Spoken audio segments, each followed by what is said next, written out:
설명회를 시작하겠습니다. 저 원래 8시에 시작하기로 했었는데 약간 좀 늦으신 분이 계셔서 좀 기다리는데 아직 안 오셔가지고 예약했더니 하신 분들이 아직 안 오셔가지고 너무 기다린 것 같아서 먼저 시작하고요. 지난 이제 12월하고 그때랑 좀 다르게 이번 설명회는요. 그래도 아이들이고 어머니들이고 제일 중요하다 생각하는 내신 대비에 대해서 말씀을 드리려고 어머니들 모셨습니다. 그래서 저희가 내신 대비 하는 거하고 그리고 저희가 이제 선생님들께서 그 학교별로 다 상중하 나눠놨고요. 그 나와 있는 평가 기준은 저희가 개인적으로 임의적으로 정한 게 아닙니다. 그게 이제 교육과정에 준하여서 평가 기준을 나눈 거고요. 그거를 통해서 선생님들이 이제 문제를 내는 겁니다. 그래서 거기 평가 기준하고 그런 것들은 다 저희가 기준을 한 게 아니라 교육청이라든지 사이트에서 이제 다 임의로 나와 있는 거고요. 학교마다 문제 출제 경향하고 서술형하고 그런 것들이 다 달라요. 그래서 그런 거 말씀드리고 그리고 저희가 앞으로 시험 대비를 하기 위해서 어떻게 진행할 건지를 어머니들한테 말씀을 드리려고 오늘 어머니들을 모셨습니다. 그래서 간단히 소개해드리면요. 오늘부터 선생님 소개하고 이제 고1 수학 이제 학습 전략하고요. 그다음 고1 과학 학습 전략에 대해서 이제 말씀드릴 거고요. 그리고 맨 마지막으로는 저희 이제 아이들 이제 입시에 관련돼서 이제 실장님이 그 입시 지금 현재 어떻게 이루어지고 있고 어떻게 갈 방향에 대해서 아마 말씀을 드릴 겁니다. 그래서 먼저 선생님들 소개는 다 말씀을 드려서 어느 정도 다 알고 계실 거라 생각이 들고요. 고등학교 1학년 이제 저하고 김영규 쌤이 고등학교 1학년 T반 아이들 관리를 하고 있고요. 그리고 이제 좀 부족하지만 좀 선행이 안 돼 있는 애들은 제 낮은 반 아이들을 같이 진행을 하고 있어요. 그리고 저희 홍주 쌤하고 같이 이제 조인해서 같이 진행하고 있고요. 그래서 이제 선생님들이랑 이제 조인에 들어가면서 같이 이제 어떻게 방향을 나갈 건지 그런 것들을 이제 자주 말씀을 드립니다. 그래서 저희는 아이들을 지금 나와 있는 그런 이제 공통 수학에 대해서 앞으로 수능에 나올 거라든지 연기될 것들을 아마 이제 다 나눠서 얘기할 건데 다 아마 보신 선생님들이라 그냥 보고서 이제 넘어가겠습니다. 저희 그 전에 계셨던 분이 다 이제 새로 오신 분인데요. 이제 12월 달부터 오셔서 저랑 같이 조인해서 중등부 수업하고 이제 고등부 수업을 같이 진행하고 계시는 선생님입니다. 그래서 지금 현재 EBS 강의를 찍고 계셔서 중등부 내신이라든지 고등부 내신에 대해서는 또 완벽하게 또 잘 하시고 계시는 분입니다. 그래서 일단 과학 통합과하고 나중에 이제 문이과가 통합이 됐지만 아이들이 이제 과학을 선택을 한다면 같이 맡아주실 거고 일단 통합과학에 대해서 어떻게 진행이 갈 거며 그런 것들에 대해서 아마 김태진 선생님이 설명해 주실 거고요. 저 이제 물리 하시는 분이에요. 물리하고 통합과 같이 하시는 분이고요. 네, 여기 두 분은 지금 이제 저학년 초등학생 애들 실험 수업을 지금 맡아서 두 선생님께서 하고 계십니다. 그리고 마지막으로는 저희 입시 컨설턴트 하시는 분인데 이제 주로 고입하고요. 그 다음에 이제 대입을 하시고요. 이제 아이들이 생기부를 작성을 해요. 생기부를 작성하다 보면 이제 스카이캐슬이라든지 그런 거 많이 보셔서 아시겠지만 그 생기부에 그 전에도 마찬가지 생기부에 뭘 쓸 건지를 아이들한테 이제 쓸 거를 가져오라고 얘기를 합니다. 그러면 그런 것들에 대해서 아이들이 이제 실장님이랑 아니면 얘기를 하면서 그런 것들을 이제 기입이라든지 하는데 그런 것들이 많이 축소가 됐어요. 축소가 됐기 때문에 무슨 수능여고 쌍둥이 자매들 그 아이들 때문에 생기부가 좀 많이 축소가 됐는데 그래도 이제 그런 것들을 이제 관리를 해주실 겁니다. 그래서 현재 고3 애들 같은 경우에는 이제 내신 대비를 계속 해야 되는지 아니면 수능을 어떻게 봐야 되는지 그리고 지금 점수로서 어디 대학을 갈 건지 그런 것들을 이제 주로 하십니다. 그래서 고등학교 2학년 2학기 정도 되면 그때부터 아마 실장님이 아이들 내신 이제 학습 관리라든지 그런 것들을 진행을 하실 겁니다. 이제 고1 그러면 수학 학습 전략을 말씀드릴 건데요. 제가 12개 학교, 원래 13개 학교를 했어야 되는데 그 우성고등학교가 지출문제집을 못 찾았어요. 그래서 우성고등학교는 그 홈페이지에 나와 있는데 그거를 가입을 해야지만 다운을 받을 수 있더라고요. 다른 데 같은 경우는 저희가 가지고 있는 시험지하고 그리고 다운로드가 그냥 자연스럽게 되는 데가 있었는데 우성고등학교는 그게 안 돼서 우성고등학교는 나중에 되는 대로 아이들한테 한번 나눠줄 겁니다. 그래서 이제 어머니들 뭐 다른 학교 12개 학교인데 그거를 제가 다 설명해 드리진 않을 거예요. 그래서 어머니들 여기 이제 학부모 이제 학교 자녀들이 다니고 있는 학교들만 위주로 설명을 할 거고요. 네, 경계고 같은 경우는 간단히 설명해 드리겠습니다. 여기 문항수가 총 15문항인데요. 객관식이 10문항이고 서술형이 5문항이에요. 네, 그래서 배출만큼 큽니다. 근데 학교마다 좀 다르긴 한데요. 일부 학교들은 이제 저희가 이제 수능을 이제 중간고사를 100%를 기준으로 35% 그리고 기말고사 35% 해서 70%고요. 수행평가를 봅니다. 수행평가를 보는데 그게 30%예요. 그래서 저희가 이따 말씀을 드리겠지만 아이들한테 그 수행평가를 수학은 다른 게 없습니다. 교과서, 풀이 되어 있는지 그 정도 도장 찍는 거 하고 그리고 두 번째는 테스트를 봐요. 수행평가 테스트를 보는데 제가 이제 지금 뭐 각자 선생님들도 말씀을 다 아이들한테 하겠지만 이제 전략 중에 하나는 뭐냐면 아이들이 그 수행평가를 그냥 뭐 봐도 된다고 생각하는데 그러면 안 돼요. 왜냐면 이제 그 보기 전에 이제 선생님들한테 저는 이제 얘기를 하라고 합니다. 뭐 2주 후에 수행평가를 어디를 본다고 합니다. 라고 하면 스케줄을 잡아야 돼요. 그래서 반드시 그거에 대해서 대비를 해야 되겠고 일부 고등학교 같은 경우에는 프린트를 나눠줘요. 프린트를 나눠줘서 그 학교가 이제 평촌고입니다. 평촌고는 이제 제가 얘기하는 건 다 작년하고 재작년 그 시점이기 때문에 5문항을 나눠줘요. 나눠주고 나서 거기서 3문항을 낸다고 합니다. 근데 그 대신에 풀이하고 그런 것들을 정확히 써야 되기 때문에 그래서 그것들을 만들어줘요. 만들어줘서 얘 풀라고 하고 똑같이 낼 수도 있겠지만 다르게 내면 그 유사 문제를 아이들을 풀리게 해서 수행평가를 보러 가야 돼요. 왜냐면 학교마다 다르기 때문에 그래서 안양외고 같은 경우에는 이제 중간고사하고 기말고사를 퍼센테이지를 20%밖에 안 돼요. 수행은 많이 합니다. 좀 편법이긴 해요. 그래서 아이들 시험을 좀 못 봐도 수행이라든지 그런 걸로 해서 내신 성적은 잘 받을 수 있는 경향이 또 안양외고예요. 그래서 말씀드리겠습니다. 문항수가 적기 때문에 15문항이기 때문에 서술형 이 5문항이 경계고 같은 경우에는 이 5문항인데 그 한 문항에 대해서 2문제에서 3문제가 있는데 거기에 다 배점을 매겨놨어요. 그래서 일부 학교 같은 경우에는 그냥 서술형 1번 해서 어느 정도 위에 있는 조건만 써도 점수를 줘요. 근데 이거 같은 경우 나눠놨다는 얘기는 그거에 맞는 걸 쓰지 않으면 무조건 틀리는 거예요. 무조건. 그래서 답이 맞을 경우는 몇 점까지 그렇게 하면 이제 서술형 이제 시험지에 다 써져 있습니다. 그리고 이제 과천외고입니다. 과천외고는 서술형이 없어요. 서술형이 없습니다. 그래서 난이도가 좀 높은데 이 학교가 난이도가 높은 이유는 다른 건 없어요. 부교재를 씁니다. 부교재를 올림푸스를 쓰는데 그 올림푸스에서 그대로 내기 때문에 그 올림푸스 같은 문제가 좀 어렵기 때문에 난이도가 또 있는 겁니다. 그래서 동항고 또 보통 이제 20문항에서 이렇게 진행이 되어 있고요. 배경고입니다. 배경고의 특징은 이 한 면에 시험지가 2장이에요. 다른 학교는 시험지가 4장이거든요. 그래서 여기 한 문제에 6문항이 있어요. 여기 3문항, 3문항. 근데 배경고는 한 3년 전에는 이 A4 용지에 시험지를 줬어요. 딸랑 한 장 줬어요. 그럼 여기가 12문제가 들어가요. 그러면 쓸 공간이 없어요. 그러니 이제 바뀌어가지고 한 면 이걸 2장을 줘요. 그래서 여기에 12문항, 또 다른 한 장에 12문항을 주는데 문제는 이제 아이들한테 이 뒷장에다 풀이를 하라고 하는데 스탬플러가 찍혀져 있어요. 스탬플러 찍혀져 있어서 여기다 쓸 수밖에 없어요. 그래서 아이들이 실수를 해가지고 오는데 그 실수해가지고 오는 게 뭐냐면 문제를 쓰잖아요. 그럼 공간이 모자라니까는 다른 문제에다 써봐요. 쓰다가 보면 나중에 문제 풀다 보면 근데 풀을 때니까 지우다 보면 이게 또 지워지기도 해요. 네, 그래서 배경고 같은 경우에는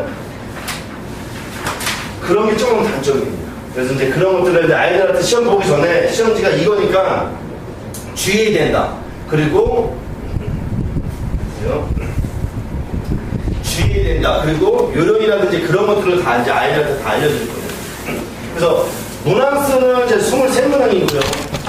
여러 가지 방정식까지입니다. 시험 범위가 많은 학교는 아니에요. 시험 범위가 보통 부등식까지 나오는데 그러면 저희가 나눠놓은 거에서 4단원입니다. 4단원. 4단원이기 때문에 방정식까지면 부등식 단원이 빠진 겁니다. 그래서 서술형은 각자 5점이고요. 문항수가 23문항이기 때문에 50분 안에 이거 풀기가 만만치가 않습니다. 만만치가 않아요. 그래서 이 학교 같은 경우는 이제 중학, 상중하를 나눠놨고요. 저희 거기 자료집에 보면 어디 단원에 문제가 뭐뭐가 나왔는지를 다 평가를 해서 번호를 써놨습니다. 그래서 그거에 대해서 저희가 이제 뭐 집중적으로 또 많이 하겠지만 이제 배경고 같은 경우는 시간이 부족하니까는 그런 것들을 이제 시간 안배를 좀 자주 하라고 얘기를 합니다. 그래서 배경고는 부교재는 따로 없어요. 따로 없고요. 학교에서 나눠주는 프린트가 있는데 프린트가 선생님들마다 달라요. 선생님마다 다르면 그건 내진 않습니다. 근데 배경고의 특징 중에 하나는 뭐냐면 이런 어려운 문제들은 모의고사에서 출제를 합니다. 모의고사에서 이제 4점짜리들만 이제 즉 예를 들어서 올해 아이들이면 작년하고 재작년에 3월 모의고사는 중학교 과정만 나와요. 그래서 3월 모의고사 보는 학교가 있고 보지 않는 학교가 있습니다. 근데 6월 모의고사부터는 고1 과정이 나옵니다. 그래서 만약에 모의고사를 봤는데 이제 3월 딱 올라가서 이제 3월 둘째 주에 볼 거거든요. 보면 애들이 뭐 잘 봤어요, 수학을. 그리고 어떤 애들은 못 봤어요. 그거는 다 중학교 과정이기 때문에 크게 이제 신경 쓸 필요는 없습니다. 그래서 6월 달이 되면 모의고사를 진행합니다. 모의고사는 이제 전국 연합에서 보긴 하는데 그때 뭐가 등장하냐면 이제 고등학교 1학년 때 등장합니다. 고등학교 1학년 때 등장을 하면서 그런 것들을 올해 걸 말고 작년하고 재작년들에 나왔던 것들을 문제들을 출제를 해요. 4점짜리를 출제를 하거든요. 그래서 그런 것들에 대해서 저희가 이제 알고 있으니까 애들을 이것을 편집을 해서 다시 나눠줄 겁니다. 나눠줘서 문제 풀기 진행을 할 거고요. 그래서 배경부는 좀 주의해야 될 거는 문항수가 좀 많기 때문에 시간 안배를 잘 해야 돼요. 그래서 이제 배경부는 상위 13문제 나오고요. 중위 7문제, 하가 3문제입니다. 네. 그러면 부은 겁니다. 부은 거는 여러 가지 양념식까지. 그래서 저희는 부은 거 같은 경우에도 프린트를 나눠주는데 각자 달라요. 각자 다른데 이 학교도 22문항인데 19문항입니다. 이게 잘못됐고요.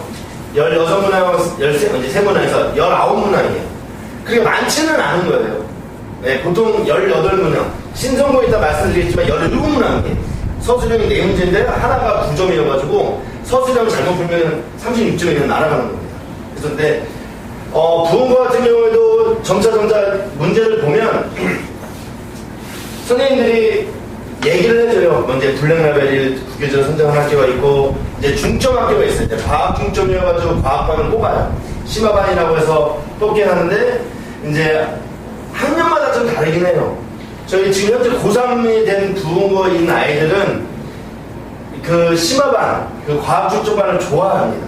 근데 2학년인 아이들은 그냥 이제 어떻게 되냐 지금 물어보면 그냥 이제 뭐 손 들어서 아니면은 뭐 하고 싶다고 하면 그렇게 한다고 하는데 요 분위기를 좀 잘 타야 돼요. 그래서 부은 거는 이제 야자를 진행을 해요. 야자를 한다라고 얘기하는데 문제가 있어요. 급식을 안 해요. 그러다 보니까는 아이들이 저녁을 먹으러 번개 역할이 나와요. 그럼 갔다 오면 1시간 넘게 걸립니다. 그래서 내가 왜 하냐라고 물어보면 그냥 애들이 하기 때문에 라고 얘기를 하고 그래서 안 하는 애들도 있어요. 아예 안 하고 그냥 집에 와서 아니면 자습실에 와서 그냥 독서실 가서 공부하는 애들이 있는데 남아서 한다고 하면은 한 번씩 물어봐 주세요. 밥은 어떻게 먹을 거냐. 네. 근데 급식을 안 하는 게 문제입니다. 급식을 안 하는 게. 부은 거 같은 경우에도 난이도 11문항이고요. 9문항에서 2문항 이렇게 진행이 됩니다. 성문고입니다.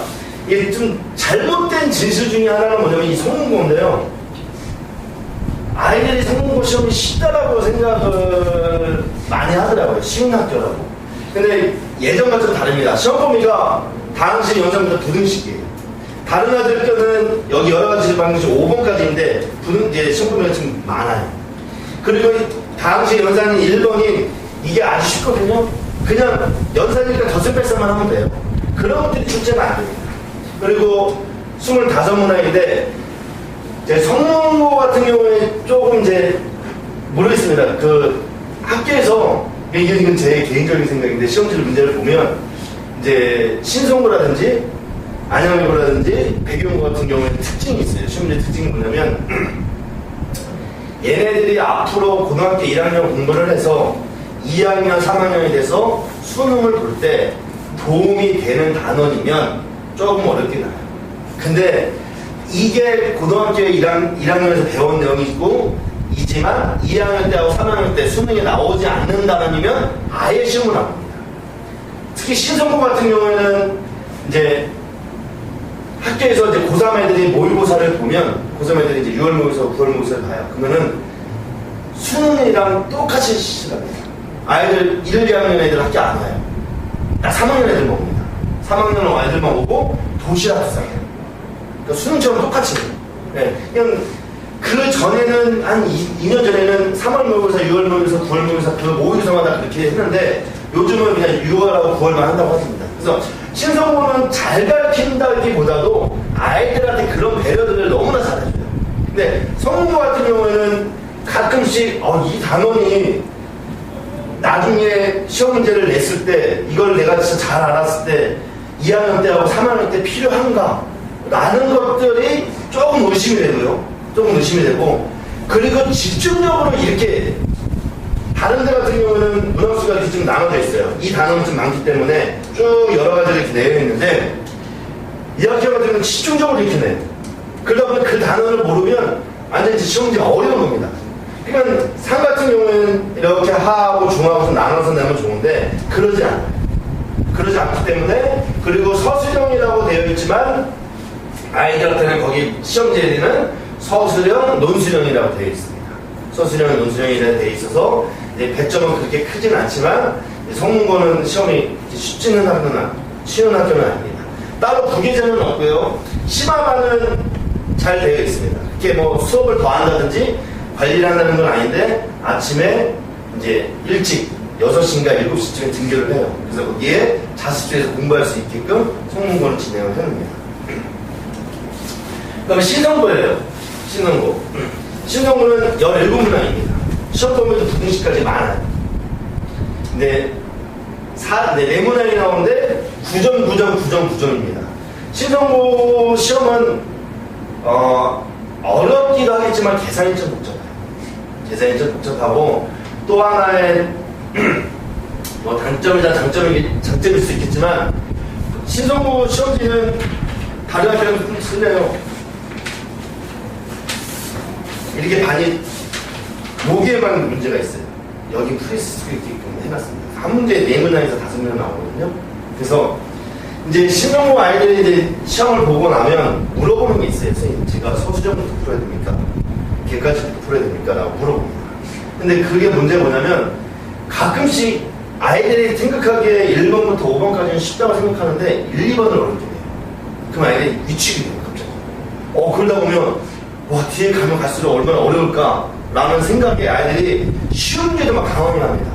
그러면 뭐 아이들한테 보면 야, 서술형을 빨리 가라고 합니다. 서술형은 그렇게 어렵지 않으니까. 아니면은 받자마자 서술형하고 이제 객관식을 보라고 얘기해요. 그러면 서술형 쉬우면 서술형부터 먼저 풀어서 한 다음에 그 다음에 이제 객관식을 풀 텐데 얘가 딱 봐서 너무 어려울 거다. 그러면 얘는 다 틀리라고 하는 겁니다. 평균이 한 30점대거든요. 네, 3, 40점대니까는 다 틀리라고 하는 거예요. 그러면 틀리면 돼요. 그리고 남들 다 맞는 거하고 좀 어렵다 싶은 거 정확하게 풀어서 내기만 하면 아이들이 처음에는 신성고라든지 배경고라든지도 마찬가지예요. 가면은 중학교 때 생각한 것처럼 고등학교 올라가면 아, 내가 중학교 때 잘했는데 뭐 고등학생 애들, 2학년 애들, 3학년 애들 이제 수능 준비하다 보면 나 열심히 해야지. 아, 선생님 저 고등학교 1학년 때 엄청 잘했어요. 그런 얘기 자주 합니다. 고등학교 1학년 애들 얘기하다 보면 저 중학교 때 학교 시험 보면 저 9점이고 3학년 2학기 기말 저 100점 맞았어요. 그렇게 얘기를 하지만 그걸 가지고 고등학교에 올라와서도 그렇게 생각하면 안 돼요. 학교 난이도라든지 그런 것들이 준비되어 있는 것들이 있기 때문에. 그리고 신성고는 이제 부교재가 있습니다. 얘네들은 뭐 아시겠지만 기획사 2개만 있고요. 기획사반이 1반, 2반이 있고요. 그 다음에 3반, 4반, 5반, 6반이 있는데 거기에는 아이들이 등수별로 자습실이 앉아요. 3자습실, 4자습실, 5자습실. 그래서 몇 등이냐고 안 물어봐요. 대화가 몇 자습실이야?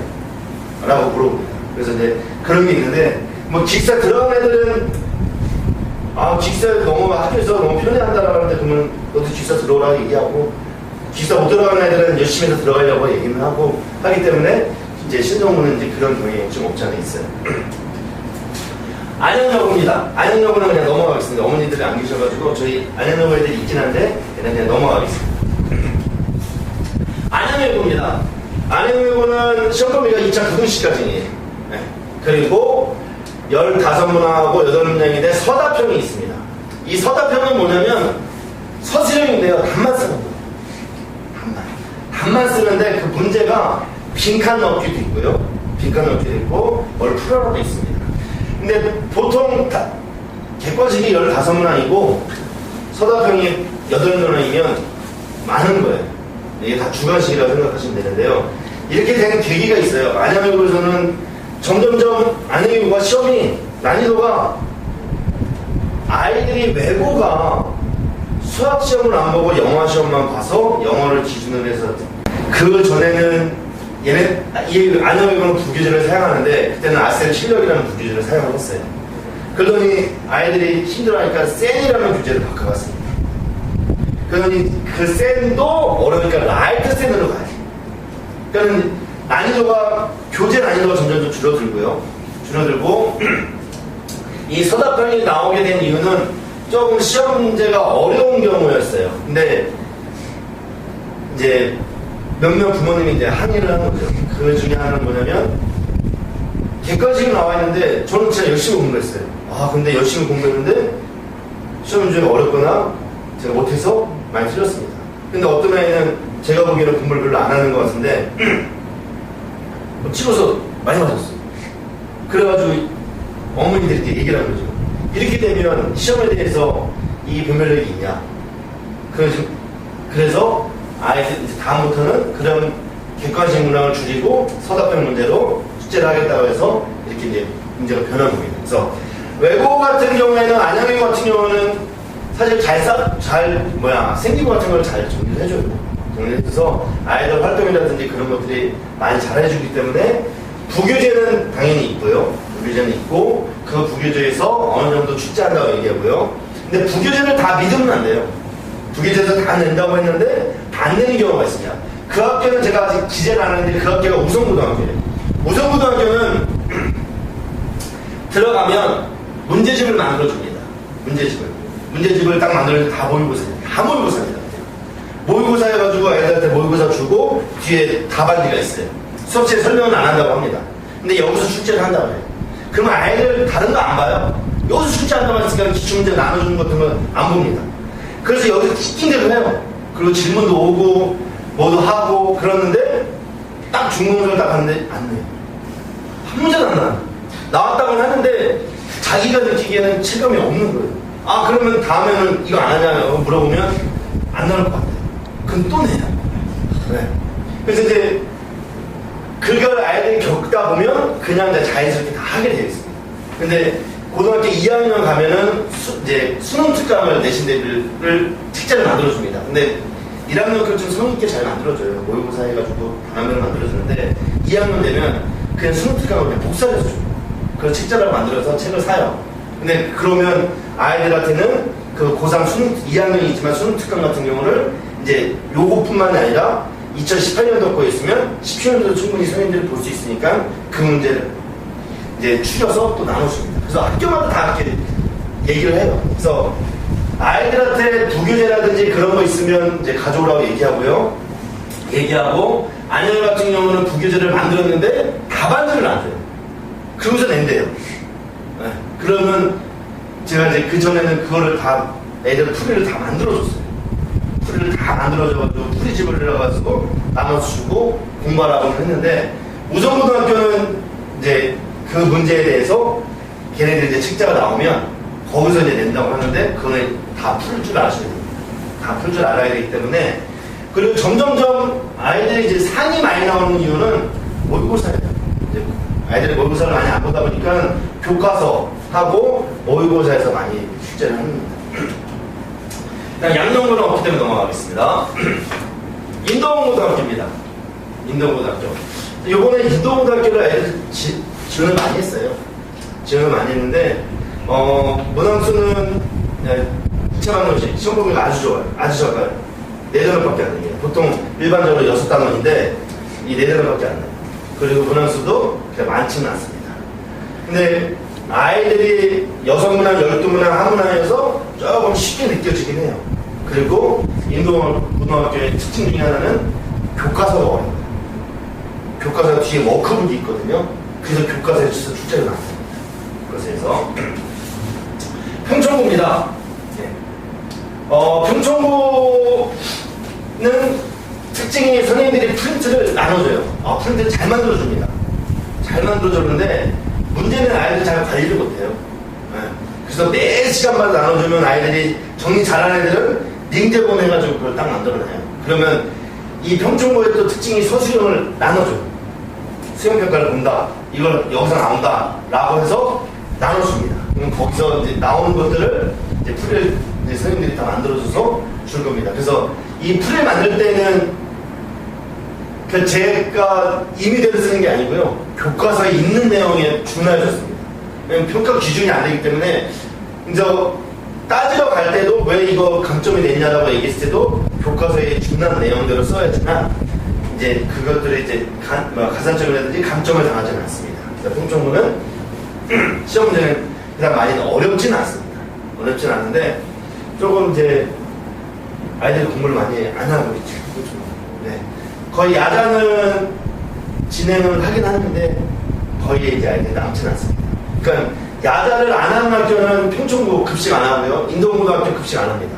네. 그래서 야자 안 하고요. 네. 저희가 이제 모든 학교들을 한번 이렇게 나열해서 어머니한테 말씀을 드렸습니다. 그래서 저희가 이제 시험 대비를 어떻게 할 거냐면 제일 먼저 수행평가예요. 제가 말씀드렸잖아요. 중간고사 35%, 기말고사 35%. 네, 이건 학교마다 좀 다를 수 있습니다. 그런데 수행평가가 30%라면 그거 진짜 큰 거예요. 그래서 10문항, 5문항 하고요. 안양예고 같은 경우에는 중간중간에 경시대회를 봅니다. 경시대회 보고 뭐 학교 경시대회라고 해서 입상하면 상장도 줘요. 그리고 신성고 같은 경우에도 이제 뭐 경시대회라고 수학 경시대회라고 해서 또 봅니다. 그리고 배경고 모든 아이들이 수학은 수행평가를 봐요. 그래서 제가 이제 아까 말씀드렸지만 아이들한테 내가 니네들이 수행평가를 언제까지 보는지 기말고사, 중간고사 보는 건 알고 어디까지 시험 보는지는 알겠지만 이 수행평가 보는 것들은 모른다. 그러면 반드시 연락을 해서 그 전주에 이 단원에 대해서 공부를 하고선 시험을 보게끔 선생님들이랑 다 논의가 된 상태고 아이들한테도 계속 얘기를 할 겁니다. 두 번째는 저희가 방학 동안에 위클 테스트를 계속 진행을 했어요. 진행을 해서 일부 아이들이 교재 말고 이제 원래 나가는 교재 있고 워크북이 이렇게 진행이 되어 있습니다. 워크북이. 그래서 이 문항수가 1442문항이에요. 1442문항인데 거의 진도가 이제 마무리가 되는 상태여서 128번까지 진행을 했습니다. 진행을 해서 아이들이 다 이렇게 진행을 했어요. 그래서 이것들을 다시 나눠줄 겁니다. 그리고 반마다 저희가 T반이 있고요. H반이 있습니다. 2반도 있고요. 그래서 T반 같은 경우에는 시험 대비 3월부터는 블랙라벨을 사용을 할 거예요. 블랙라벨. 근데 저희가 제일 어렵다고 하는 1등급 수학을 진행을 했고요. 그리고 문항수가 제일 많다는 이 마프를 진행을 했습니다. 아이들이 불만이 많았어요. 다른 애들 같은 경우는 하고 가는데, 그러니까 오늘 저희가 1단원을 나왔어요. 그럼 아이들한테 1단원을 하라고 해요. 근데 뭐 센이라든지 그런 것들은 1단원 같은 경우에는 50문항밖에 안 돼요. 근데 마프 같은 경우는 100문항이에요. 그럼 그거 풀려면 아무리 빨라도 한 문제 1분 내도 될 뿐이에요. 그래서 아이들이 불만이 많았었는데 지금은 교재가 다 끝났기 때문에 H반 같은 경우에는 자유수리하고 센 그래서 이 센의 C단계를 남겨놨어요. 이 C단계를 남겨놨습니다. 얘네들을 복습을 다 시킬 겁니다. 그래서 자유수리는 다 노트에 풀었기 때문에 그거를 다시 복습을 하면서 진행을 할 거고요. 그리고 T반 같은 경우에는 새로운 교재를 진행하는데 아이들이 불행하면 문제도 어렵지만 문제가 그렇게 많지는 않아요. 그러니 그렇게 많이 문제를 풀다 보니까는 하는 말들은 그냥 워크북식으로 하면 되죠. 50문제, 60문제 이상 푸는 것들은 이제 아이들이 몸을 있기 때문에. 그래서 위클리 테스트는 토요일하고 일요일날 저희가 이제 주말 수업을 다 갑니다. 그러니까 야자를 하고 안 하는 학교도 있지만 그러면 끝나고 나서 학교 기출문제하고 그리고 그에 대한 문제들을 계속 진행을 할 겁니다. 하다 보니까 좋은 점은 사실 저희가 다 좋은 점이에요. 아이들한테는 힘들고 좀 나쁜 점일 수 있겠지만 아이들이 무슨 단어를 모르는지 그리고 그 단어이 아니라 계속 누적돼서 계속 봅니다. 근데 보고 나서 뭐를 하냐면 확인학습을 반드시 할 겁니다. 선생님들별로 이제 아이들이랑 지금 뭘 하고 있냐면 방학 동안에 이제 학교를 가게 되면 야자를 하거나 기숙사에 들어가는 학교가 있으면은 클리닉을 해요. 그것들을 야 오늘 T반이니까 T반 애들 다 와라. 그게 아니라 아이들 수준별로 아이들 맞는 별로 해서 선생님들이 스케줄 다 짜놔요. 다 짜놔서 이 애들이랑 다 1대1로 만납니다. 만나서 오늘 해야 할 내용들, 오늘 공부해야 할 내용들을 이제 피드백을 계속 주고받아요. 그래서 이 위클리 테스트 틀린 거 확인학습을 계속 진행하고요. 그래서 오답정리 계속 시켜가면서 진행을 할 거고 기출문제집을 이제 저희가 이제 거의 다 이제 만들고 있습니다. 5기능치를 단원별로 문제 넣고 그리고 맨 끝에는 학교별로 기출문제를 저희가 여기 있는 교재만 사용하는 게 아니라 좀 가끔씩 어려운 거라든지 그런 게 있기 때문에 목동하고 대치동하고 분당해서 좀 어렵다고 하고 좀 스펙 있는 학교들에 대해서 기출문제를 넣을 겁니다. 그리고 그래도 뭐니 해도 교과서예요. 교과서는 학교에서 다 시켜요. 다 시키고 학교에서 아이들 도장까지 다 찍고 노트에다 풀어서 수행평가를 내고 하는데 이 교과서를 해서 문제가 출제가 많이 됩니다. 그래서 저희가 이 교과서가 A라는 고등학교, 평촌고, 배경고, 신성고 교과서가 다 달라요. 그 교과서를 선생님들이 수준별로 이제 다 분류를 해냅니다. 그래서 아이들이 오면 A랑 이제 똑같은 학교 애들이 오면 좋을 텐데 다른 학교 애들이 있으면 그것들을 아이들한테 나눠주고서 다 확인을 해요. 그러면 그것들이 틀린 거에 대해서 다시 완벽하게 알게끔 하고요. 그리고 교과서하고 부교재들은 이제 선생님들이 중요한다든지 어렵다든지 아니면 그 맨 끝에 창의력 수학 잘 나오는 것들이 있습니다. 그것들을 편집해서 다 나눠줘요. 근데 아이들이 그 얘기를 많이 해요. 이 교과서 문제를 풀다 보면 저 이거 다 했었는데요 라고 얘기를 해요. 그래? 근데 이 교과서에 있는 문제를 A표 문제 딱 옮겨놓으면 선생님 이거 저희 교과서 맞아요? 이렇게 얘기를 합니다. 그러니까 똑같은 문제도 옮겨놓으면 또 달라요. 그리고 그 문제를 교과서라고 얘기를 했는데 니네들이 틀린 것들을 또 모아서 또 주면 선생님 저 이거 한 적이 없는데요? 근데 그렇게 얘기를 합니다. 그래서 계속 반복적으로 시킬 거고요. 제일 중요한 내신입니다. 어머니. 내신이 어느 정도 돼야지만 대학도 갈 수 있겠고요. 그래서 이제 일부 그러면 저는 아이들이 이제 자기가 생각하기에 내신 딱히 편한 학교를 간다고 얘기를 해요.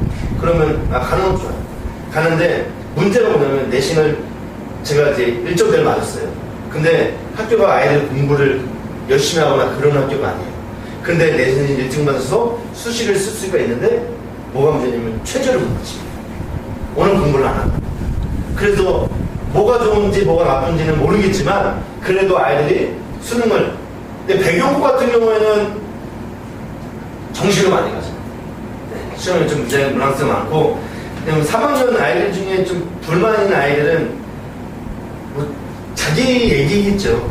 저희는 관리를 많이 안 해줘서 선생님들이 많이 안 해줘서 수시보다는 정시를 많이 간다고 또 얘기를 하더라고요.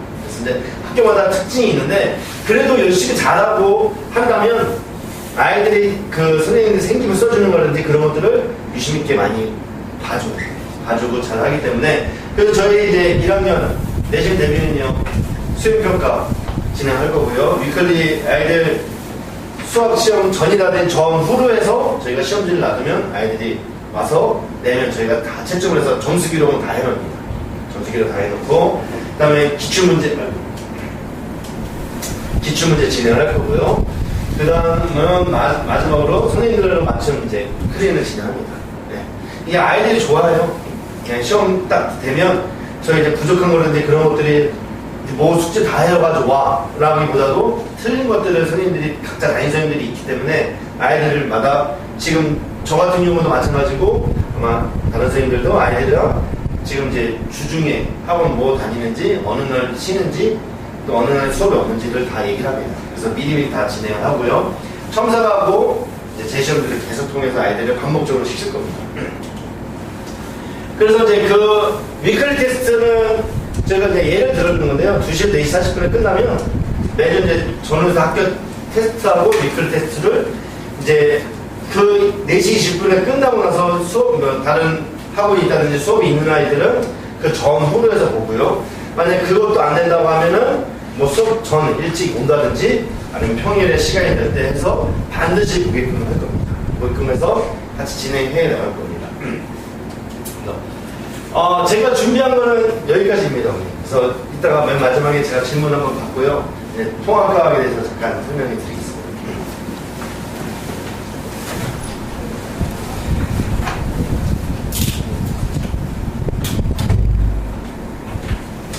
네, 안녕하십니까. 네, 정수학과 과학 담당하고 있는 김태진입니다.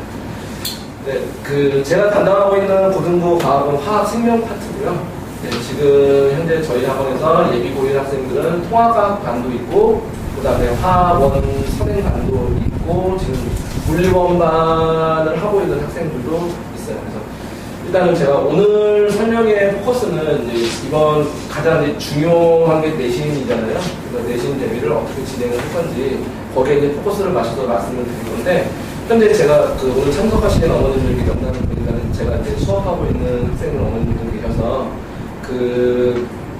간략적인 이제 커리 부분을 잠깐만 지금 선행하고 있는 그 커리 부분에 대해서 간략하게만 좀 설명을 드릴게요. 먼저 12월에 시작한 반이 있어요. 처음으로 이제 화학원 시작한 반, 12월에 시작한 반이 있는데 그 반이 원래 끝나는 게 계획한 거는 2월 말에 해가지고 3개월 동안 한 바퀴를 돌려고 했는데 이게 계획이 좀 차질이 좀 많이 생겼어요. 그 이유는 일단 학생들의 욕심이 그 반 구성원들이 지금 굉장히 잘 구성이 되어 있어요. 굉장히 무서운 학생들은 구성이 많이 되어 있는데 학생들이 욕심이 좀 많이 생기는 것 같아요, 아이들이. 그래서 그 1단원이 화학원 같은 경우는 총 4개 단원 중에서 1단원하고 이제 4단원이 이제 킬러 단원이에요.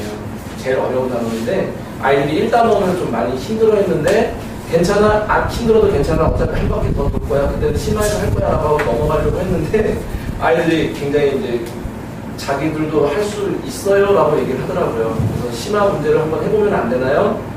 욕심을 좀 부려가지고 저도 같이 좀 욕심 좀 부려봤어요. 그래가지고 지금 1단원을 좀 난이도 있는 문제들까지 같이 다루느라고 이제 진도가 조금 많이 늦어져가지고 오늘까지 해가지고 이제 교재 한 권이 끝났고 이제 그 교재 한 권이 더 남았는데 그건 이제 조금 일찍 끝날 예정입니다. 그 다음에 이제 인재와 우수에서 이제 배우다가 이제 이쪽으로 넘어오면서 이제 이어서 나간 학생 반이 있어요. 그래서 그 반은 한 바퀴 다 돌아서 지금 거의 이제 끝나가고 있는 부분이어서 이제 그 아이들이 끝나면은 한 3월부터는 제가 만든 이제 레벨 2 교재로 지금은 시중 교재를 하고 있는데 그 반 같은 경우는 레벨 2 이렇게 제가 만든 교재인데 심화 교재로 들어갈 겁니다. 그래서 그 3월 말까지 4월 초까지는 그렇게 선행이 계속 이제 정규반이 진행이 되고요.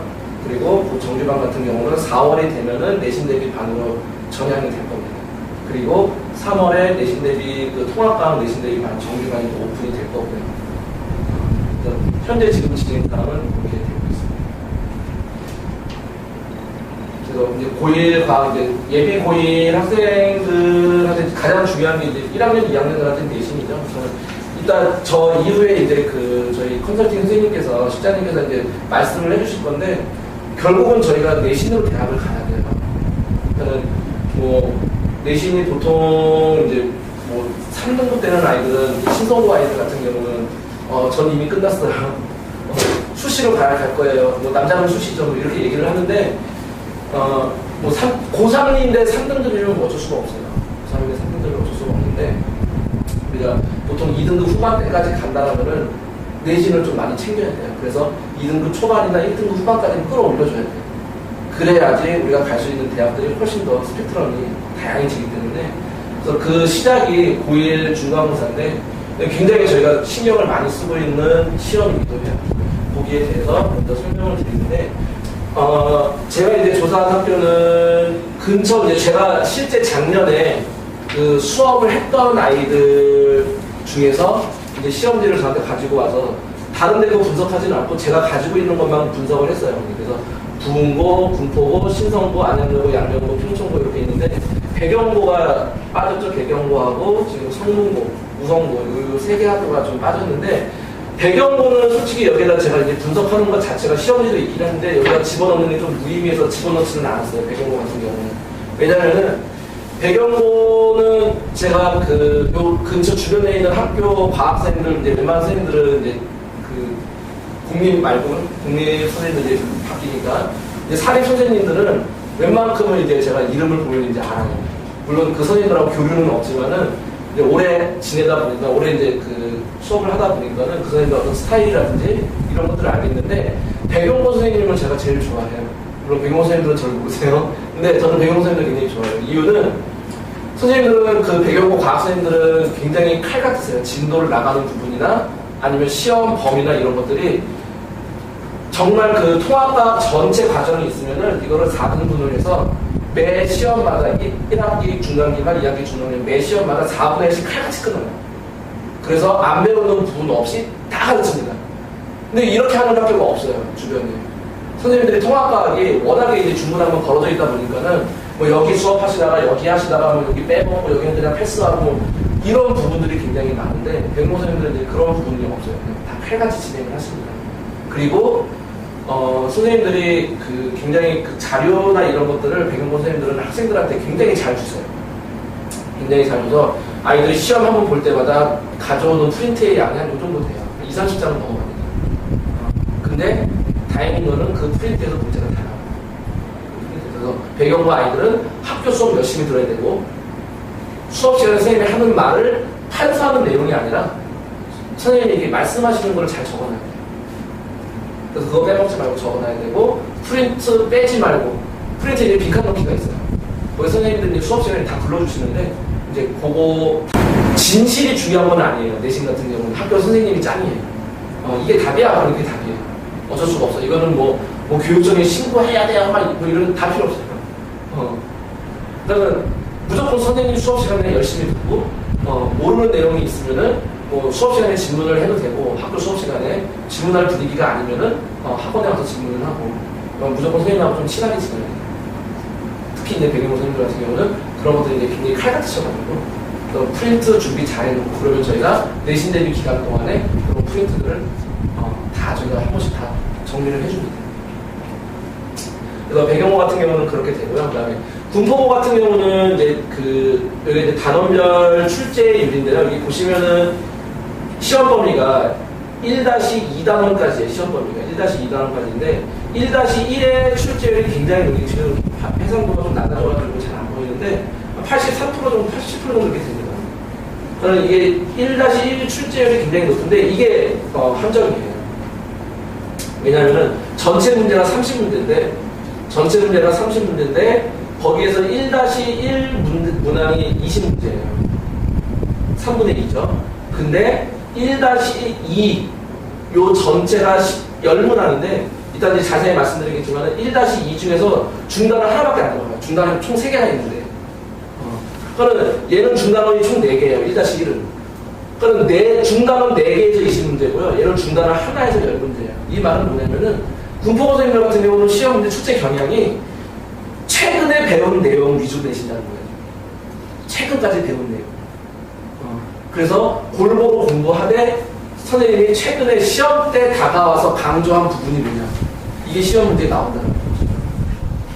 그 다음에 이제 뭐 부흥고, 신성고, 단원별 문항 출제를 이렇게 있는데, 요거는 이제 뭐 대동소이해서 뒤로 넘어가면서 말씀을 드리도록 하겠습니다. 먼저 이제 군포고 먼저 말씀을 드리면, 제가 말씀드린 것처럼 중단원 하나예요. 1-2에 1, 나머지 1-2에 2, 2-3은 출제가 없었습니다. 그러니까 여기에서만 10문제라는 거니까는 중단원 비율을 보면은 가장 높은 비율이죠. 그래서 최근 문제를 많이 다뤄야 되고, 그 다음에 뭐 어떤 개념을 꼬아서 내서 뭐 어떤 낚시를 한다거나 이런 문제는 없어요. 굉장히 정직하게 나와요.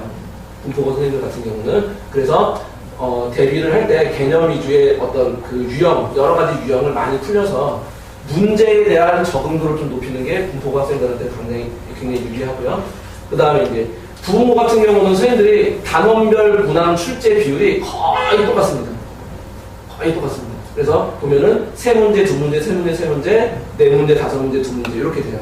저는 단원별로 골고루 준비를 해야 되고, 그리고 그 단원별로 나오는 어떤 서술형 문제라든지 부분고 같은 경우는 서술형 문제 비율이 굉장히 높아요. 저는 지금 여기에서 보시면은 그 전체 문항 22문제 중에서 객관식 문항이 16문항밖에 안 돼요. 저는 서술형 비율이 굉장히 이제 많은 학교 중에 하나라는 거죠.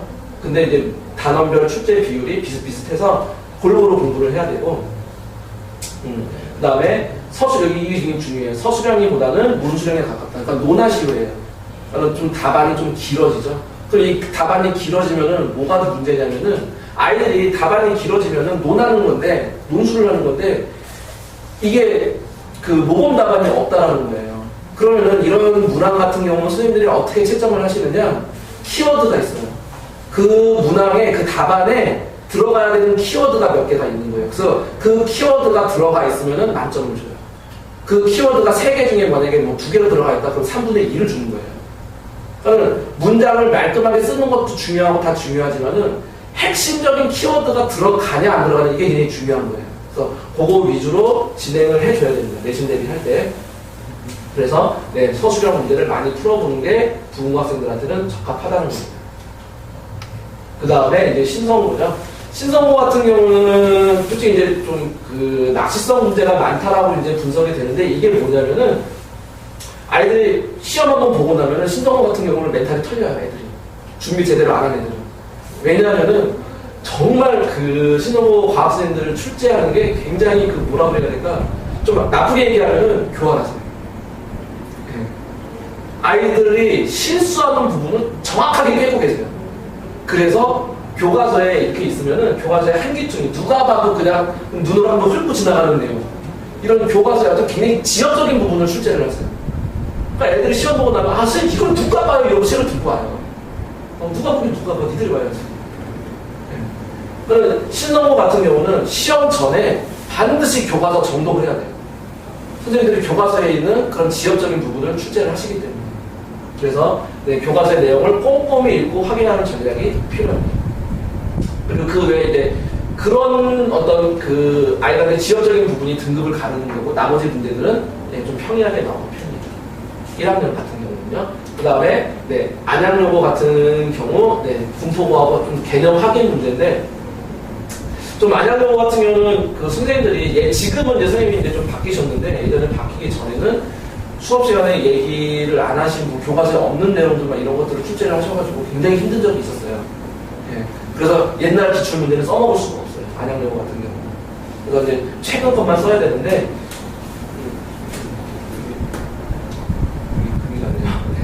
근데 네. 그 문제 그 시험지에 있는 퀄리티, 사진 퀄리티가 굉장히 알아보기가 힘들어요. 그러니까 아이들이 이걸 보면서 이게 무슨, 그러니까 아는 그림인데도, 아는 사진인데도 이게 무슨 사진인가 싶기도 하고, 그래서 아이들이 거기서 혼란을 겪어요. 그래서 학교에서 나눠주는 프린트, 교과서, 그 다음에 뭐 부교재가 있으면 부교재 해가지고 거기에 나와 있는 그림까지도 좀 눈에 익혀놔야 돼요. 안양여고 같은 경우.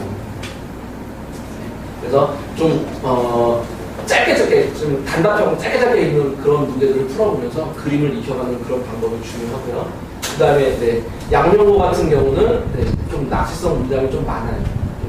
그래서 보통 기역, 니은, 지읒의 선단화가 나오는데, 그 문장, 그 보기의 문장을 좀 그 조사가 살짝 바꾼다거나 뭐 이런 식으로 해가지고 아이들이 익숙한 문장이어서 그냥 지나갈 수 있는 것들을 좀 이렇게 틀어놓는 그런 낚시성 문제가 이제 조금 있어서 문제 읽을 때 꼼꼼하게 읽는 그런 네, 연습이 좀 필요하고요. 그 다음에 이제 보시면은 이제 범위가 지금 군포고랑 마찬가지로 그렇게 길지는 않아요. 시험 범위가 1단원부터 시작해가지고 중단원으로 치면은 한 5개 정도밖에 되지는 않습니다.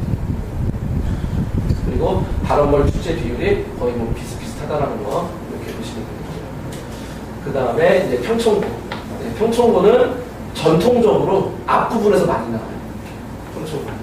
그래서 앞에서 장황하게 선생님들이 장황하게 좀 설명을 많이 해주시고 이제 뒤에 시험대가 이렇게 다가오면은 좀 프린트 같은 거를 이렇게 나눠주시면서 아이들한테 그냥 공부를 맡겨버리시는 그런 좀 경향이 좀 있으셔가지고 일단은 앞에 부분에 이제 중요한 부분이 좀 쏠려 있긴 한데 거기를 좀 정확하게 공부를 좀 해야 되고 그 다음에 네, 어떤 용어하고 그 용어의 정의를 정확하게 알고 있어야 돼요. 안 그러면은 네, 문제를 읽다가 대부분 아이들이 그래요.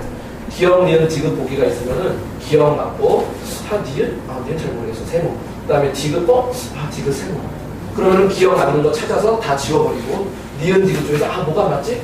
고민을 하다가 니은 이렇게 써서 기억, 니은 답을 했는데 정답은 기억, 디귿이었던 거예요. 그런 아이들은 네, 그거에 대한 어떤 내가 이거 잘 모르는구나. 다음번은 더 정확하게 공부해야지. 이게 아니라 나 이거 실수했어. 원래 나 맞출 수 있는 문제인데. 그리고 다음번에 똑같이 공부를 해요. 그러면은 그 다음번 시험에도 똑같이 맞아요. 그래서 그 평총 같은 경우는 어떤 정의에 대해서 정확하게 그러니까 이런 어떤 느낌적인 느낌으로 가는 게 아니라 명확하게 그 뜻을 알고 있어야 된다는 거죠. 그래야지 네, 문제를 풀 수 있습니다.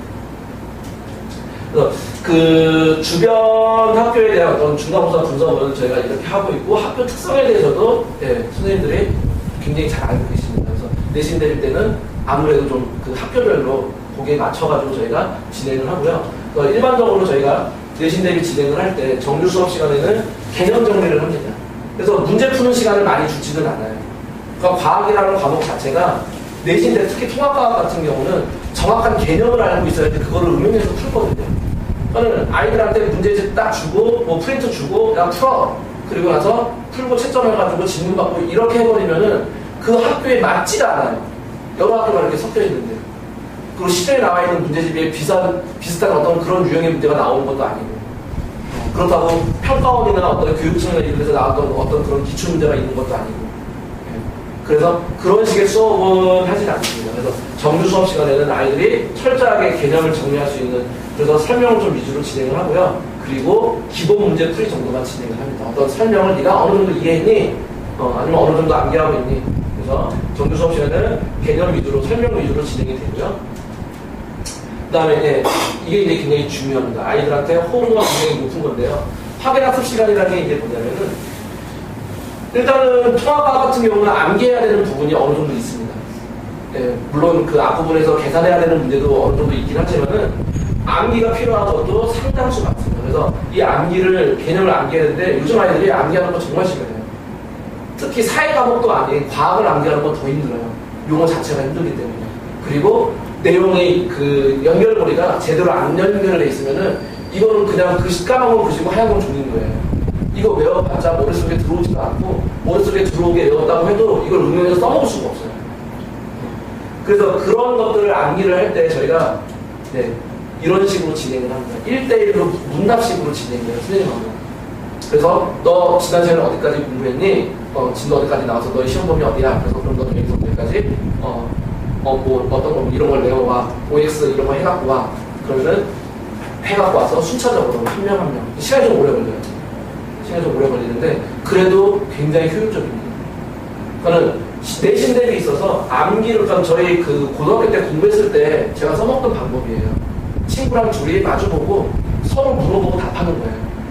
그러면은 물어보는 사람도 암기가 되고 답하는 사람도 암기가 되거든요. 그래서 이제 그걸 선생님이랑 같이 1대1로 개별 문답식으로 개념 암기하는 것을 확인을 합니다. 이거는 매주 진행이 될 거예요. 매주. 그 전 시간에 배운 내용으로. 다음에 과제를 내주는데 최소 1인당 200문제 이상은 풀 수 있게 좀 과제의 양을 좀 조절을 할 거예요. 최소 200문제 이상. 그래서 그 과제에 대한 질문도 아까 말씀드린 확인학습 시간에 다 진행이 될 겁니다. 아이가 개별적으로 다 질문할 수 있어요. 그 다음에 직접 모방을 실시를 하는데 이거는 반드시 참석을 해줘야 되는 거예요. 하루 전 그 시험 보기 전날 실전 방향을 끌어올리는 건데 이때는 어떤 기출 문제를 통해서 모의 테스트도 하지만은 마지막으로 중요한 부분은 암기한 걸 확인을 합니다. 중요한 부분만 발췌를 해서 너 이건 꼭 기억하고 있어야 되는데 선생님 물어볼 때 답해봐 이런 식으로. 그래서 마지막으로 확인하는 시간이니까 요거는 반드시 진행이 돼야 되는 거고 아이들의 결석을 안 할 수 있게 양육께서 좀 지도를 같이 해주셨으면 하는 부분입니다. 그래서 여기까지가 이제 그 내신 대비할 때 제가 그 진행하는 어떤 저희 학원만의 장점이고 그리고 학교 내신 시험지에 대해서 저희가 거의 퍼펙트하게 그 분석을 하고 있습니다. 그래서 거기에 맞춰서 통합과학 내신 대비를 진행을 할 거고요.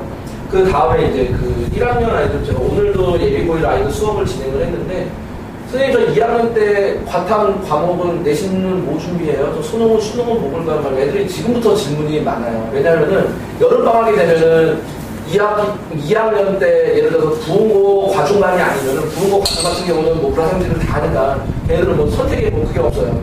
근데 이제 뭐 배경고라든지 우성고라든지 신성고 그러니까 세 과목을 배우는데 내신 때 이 세 과목 내신을 뭘 선택해야 되느냐 이걸 이제 여름방학 때 이제 써서 내요 아이들이. 그러니까 지금부터 이제 고민하는 경우가 많은데 아이들한테는 제가 자세하게 설명을 해줘요. 근데 어머님들께서도 같이 안내고 계셔야 될 것 같아서 일단은 그 묻지마식 선택, 그러니까 카더라. 뭐 누구는 뭐 이렇게 준비해가지고 무슨 과목을 해가지고 뭐 의대 갔다. 아니면 뭐 서울대 갔다. 그거는 이제 그 학생한테만 맞는 거고 우리 아이한테는 맞을지 안 맞을지 모르는 거예요. 그리고 지금 이제 예비고일 같은 경우는 입시제도도 바뀌잖아요. 그러니까 저도 답답해 죽겠는 게 이 대교협에서 발표가 나와야 되는데 내년 4월이란 말이죠. 그러면 이 4월까지는 정말 아무것도 모르는 상황인 거예요. 그냥 예측만 할 수 있는 거예요. 예상만 할 수 있는 거지 이게 반드시 뭐 이렇게 진행이 된다 이렇게 장담을 못 드리는 거예요. 그래서 일단은요, 어머니, 그 주변 카더라 통신에 너무 이렇게 기울이지 마시고 어차피 대입 제도가 바뀝니다. 나는 주변 지인분들, 자녀분들이 뭐 좋은 대학을 갔다 주고 그 의대를 갔다, 뭐 우리 아이하고는 안 맞을 분들이 더 커요. 그 제도하고. 그러니까 일단은 어머니께서 좀 상황을 주시해 주시고요. 그 다음에 일단 기본적으로 의대, 치대, 한의대 같은 경우는요. 투 과목을 선택을 해야 할 이유가 없어요. 의치학 같은 경우 서울대 의대가 아니라면 지금 제가 가르치고 있는 고3 학생도 서울대 의대를 가겠다고 욕심을 부려가지고 생투어 수업을 저랑 하다가 제가 2번 수업을 진행을 했어요. 아닌 거예요. 얘 이대로 생투 수업 진행하다가는 수능에서 망가질 것 같은 거예요. 얘는 생투하고 맞지 않는 아이인 거예요. 그래서 제가 어머님한테 전화를 드렸어요. 전화 드려가지고 어머니 잠깐 상담 보시죠. 그래가지고 어머님을 불러서 좀 상담을 깊게 해가지고 이 아이 2를 포기를 시켰어요. 너 이건 아니다. 너 이렇게 되면은 서울대 공부가 아무것도 안 된다. 네가 진짜 의대면은 1, 2개를 잖아. 그게 의대생들을 90% 이상이 선택하는 방법입니다. 그래서 이제 과목을 돌려가지고 얘기를 했더니 선생님 저도 그게 맞는 것 같아요. 그래서 조금 더 이제 부담을 덜은 상태에서 지금 의대를 준비하고 있어요. 그래서 의대 준비하면서 투 과목하고 또 물리 선택하는 아이들은 거의 없다는 거예요. 그러면 만약에 그 의대를 원하신다, 목표를 하신다, 그러면 서울대 의대가 아니면 일단은 투는 생각을 접으시는 게 아마 그렇게 될 거예요. 이것도 뭐 예측이긴 하지만요. 그 다음에 이 아이들은 무슨 과목을 선택을 해야 되느냐? 뭘 선택해도 다 잘합니다. 의대 치다 한의대 준비하는데 부족한 과목이 있겠습니까? 없어요. 다 잘해요. 그래서 실수를 안 하는 방법만 터득하면 되는 거예요. 어떻게 하면 내가 실수를 안 할 수 있을까? 그래서 그 위주로 과목을 선택을 하시면 되고 그 선택하는 과목이 내신이랑 같이 맞물려서 갈 수 있게 2학년 때 내신이랑 그래야지 내신 따로 수능 따로 준비하는 일은 부담자가 없어요. 그리고 이제 그 지금 1학년 같은 경우는 2학년 때 탐구 과목을 과탐을 선택하고 사탐을 또 선택할 수가 있잖아요. 수능도 마찬가지고 이게 내년 4월에 발표가 나봐야 아는 건데 예를 들어서 이과 성향인 아이가 사탐을 선택을 하면은요 당연히 점수가 잘 나와요. 아이들 공부 열심히 하는 아이들이 사탐을 선택하면 그러면은 탐구 2학년 때 3과목을 선택인데 과탐 2개에 그 다음에 뭐 수능은 과탐 2개를 볼 거라고 쳐요. 과탐 2개에 사탐 하나 선택해가지고 내신을 올린다. 이게 유리할지 불리할지는 모르겠어요. 예를 들어서 내신 평점이 고3 때까지 갔을 때 내신 평점이 1.5예요. 근데 A라는 학생은 2학년 때 과탐을 3과목을 선택해가지고 평점이 1.5고 B라는 학생은 과탐 한 과목에 뭐 사탐 2과목 선택해가지고 내신 평점이 1.5인 거예요. 이걸 둘이 같이 평가하지는 않을 것 같아요. 대학에서. 이 내신 점수를. 그러니까 지금 현재로서는 이 내신이 뭐가 유리할지 불리할지는 모르겠어요. 제가 아이한테 이렇게 얘기를 했더니 한 아이가 선생님 사탐 왜 해요? 그냥 과탐 해버리면 되죠. 그쵸? 깔끔하게 열심히 해가지고 과탐 점수 올리면은 이과 성향이 대학을 갔을 때 당연히 뭐 불리한 부분은 없겠죠. 근데 과탐을 준비하는 게 이제 많이 힘드니까 그래서 이제 우리가 선행을 하고 뭐 그런 건데 거기에 대해서는 이제 아무래도 이제 이것도 예측이기 때문에 뭐 뚜렷하게 말씀드리겠지만은 중요한 거는 아마 차이는 있을 거라는 거죠. 아무래도 같이 볼 수는 없어요. 그 사탐 내신하고 과탐 내신. 그 다음에 서울대 직윤과 정시 목표라면은 2과목을 선택을 하는 게 지금까지는 맞는데 이거는 이제 대학 발표가 내년에 어떻게 나느냐에 따라서. 근데 아마도 서울대는 2과목을 요구할 것 같아요. 그래서 직윤을 받는, 내신을 훌륭해서 직윤을 받는다거나 아니면은 내신은 뭐 우리 아이가 특목고야. 근데 내신은 뭐 한 1점 후반에서 2점 초반대 나오는데 모의고사는 뭐 거의 퍼펙트하게 나온다. 그런 이제 툴을 준비하는 게 맞습니다. 지역 균형으로. 네. 네, 동종이니까 학교마다 2명이에요. 보통은 이과 하면 문과 하면 주는데 학교에 따라서 이과 2명한테 다 주는 경우도 있어요. 근데 이제 신성고나 배경고나 이제 이런 학교들 빼고 부흥고나 이런 데 빼고 예를 들어서 뭐 인덕원이나 아니면 충원이나 뭐 안양고나 이런 데는 전교 1등이 직윤을 안 받아요. 왜냐면은 직윤 받아봐야 붙을 확률이 없기 때문에 아싸라게 그냥 포기하고. 왜냐면은 직윤을 하면은 받으면 이제 추가목을 이제 봐야 되는데 이게 만만치가 않다는 거죠. 그래서 제가 이제 심한 경우에는 전교 5등한테까지도 밀린 적이 있어요. 이 직윤 지금 추천이 학교장 추천이.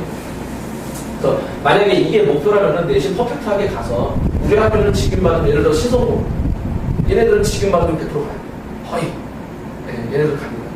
나는 그런 거다 그러면은 당연히 2과목을 미리 준비를 해놓는 게 좀 유리하겠죠. 근데 다행인 거는 내년 발표가 봄에 나요. 대교협에서 발표가 봄에 나기 때문에 2과목은 일찍 준비해도 2학년 여름방학이에요. 그거는 이제 우리가 이제 발표 나는 거 보고 차차 준비할 수 있습니다. 그 다음에 어떤 2과목 반드시 뭐 선택을 할 거야. 내가 서울대 지금 목표고 정시 목표야. 그러면은 당연히 2학년 내신은 원과목을 해야 되고 그 다음에 2과목은 선행을 진행을 해야 되기 때문에 학습량이 2배로 든다라고 보시면 안 돼요. 2배 이상이에요. 그리고 원과정 2학년 2학기 내신은 최소한의 기간으로 최대한의 점수를 뽑아야 돼요. 그러니까 아이들이 학습 부담감은 상당하죠. 그런 것도 염두에 두시고 선택을 하셔야 돼요. 그 다음에 연세대, 고려대 이제 그 외 대학들은 2과목을 볼 필요는 없습니다. 이건 사실 해봐야 좀도 안 되고요. 그러니까 어느 때도 이제 오해하고 계셨던 것들이 많이 이제 받는 질문 중에 하나가 그래도 선생님이 화투를 해주면은 화원은 아이들이 쉽게 하지 않을까요? 아니요. 화투와 화원은 별개다. 별개다. 생명투와 생명원은 별개다.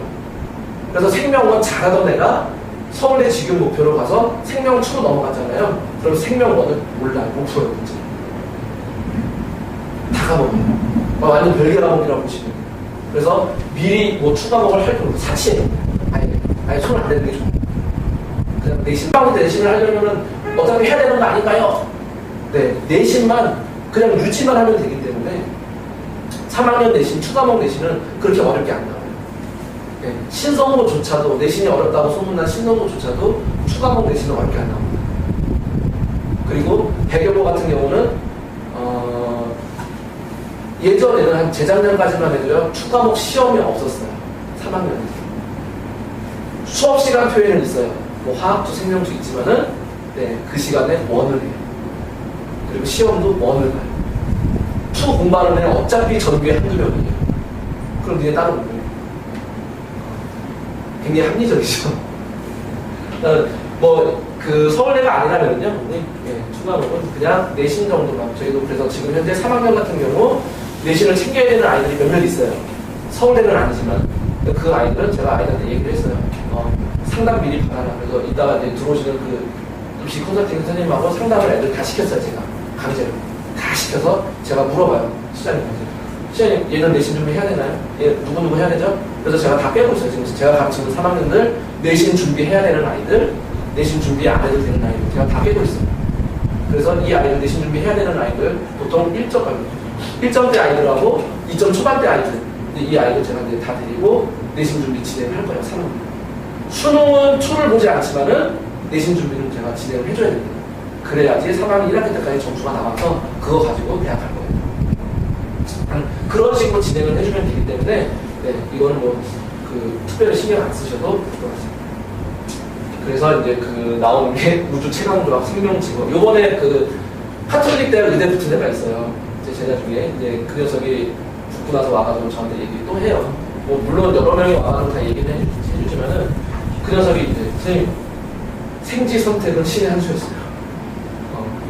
이 녀석이 이제 생명과학 1, 지구과학 1 선택해가지고 이제 의대에 들어간 건데 이게 잘 들어갔어요. 카톨릭 의대면 이제 메이저급이잖아요. 탑5 안에 들어가는 건데 이 녀석이 영어만 1등급이 나왔으면 연대 의대까지는 가능했는데 영어가 바보같이 태어나가지고 처음으로 2등급 한 번 맞았는데 그게 수능인 거예요. 굉장히 억울한데 뭐 본인은 그렇게 또 억울해하지도 않아요. 선생님 카드 정도면 만족합니다라고 얘기해요. 그래, 울산대나 의대나 아니면 성대 의대보다 카드가 훨씬 낫다. 왜냐하면 울산대 의대 같은 경우도 서울 아산병원에서 이제 의사를 뽑잖아요. 그러면 울산대에서 안 뽑아요. 서울대 출신 뽑아요. 울산대 의대 출신은 울산병원에서 뽑아요. 그 다음에 성대도 마찬가지고 성대 의대에서 삼성이 빠졌어요. 예전에 이제 삼성이 키웠는데 삼성이 빠졌어요. 그래서 그 삼성의료원에서도 성대 출신 의사보다는 서울대 출신 의사를 많이 뽑아요. 근데 이제 카대 같은 경우는 카톨릭 병원이 워낙에 전국적으로 잘 되어 있으니까는 이제 서울 카대는 서울권에 있는 이제 카톨릭대학 병원 들어가는 거니까는 아마 울산대보다는 그리고 성대보다는 아마 잘 갔다라고 약간 판단을 할 거예요. 아무튼 그 아이도 생명과학 1이랑 지구과학 1을 선택을 했어요. 그러니까 우리 아이가 다 잘한다. 누가 저렇게 다 잘한다. 뭘 해도 상관없다. 그러면 이거예요. 근데 만약에 뭘 해도 자신이 없다. 반대 경우죠. 네, 뭘 해도 자신이 없다. 그러면은 저는 이거를 지구과학보다는 요거를 추천해요. 생명. 왜냐하면은 지구과학은요 만점자 1등급 받는 아이들이 전국에 정해져 있어요. 그 틈을 삐집고 들어가기가 쉽지가 않아요. 워낙에 이제 과목 자체가 이제 쉽고 문제가 평이하게 나오다 보니까는 1등급 만점 받는 아이들이 그냥 정해져 있어요. 걔네들 의대 가는 애들 정해져 있어요. 걔네들이 이거 선택하기 때문에 그러니까 내가 한두 문제 틀려가지고 그 틈을 삐집고 들어가기가 쉽지는 않아요. 물론 공부하기는 편해요. 진짜 편해요. 쉽고. 하지만은 내가 만점 목표로 간다. 뭐 아니면 1등급 해가지고 최상위권으로 간다. 극상위권으로 간다.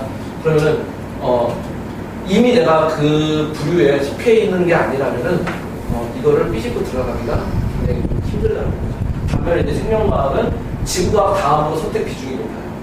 몇 명 차이 나진 않아요. 두 번째는 이제 비중이 높은데 이거 같은 경우는 문제가 어렵게 나오죠. 전국의 모든 수험생이 다 어려워요. 이거는 아무리 생명과학 잘해도요.